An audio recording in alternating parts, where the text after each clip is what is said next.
You are looking at Julian's pronunciation guide, where we look at how to pronounce better some of the most mispronounced words in the world, like this other curious word. But how do you say what you're looking for today? Let's learn once and for all how to pronounce this name correctly if you want to learn how it's pronounced in English and how it's originally pronounced in Spanish.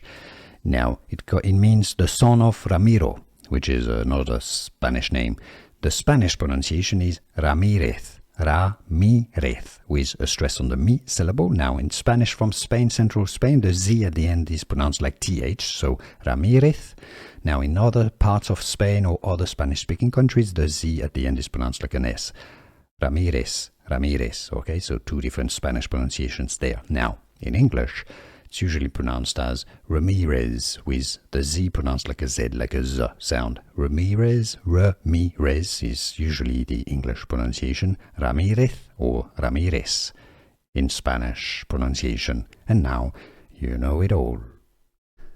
Here are more videos on how to pronounce more confusing words and names too many mispronounced. Like this video if you found it useful. I appreciate your support. I'll see you soon and thanks for watching.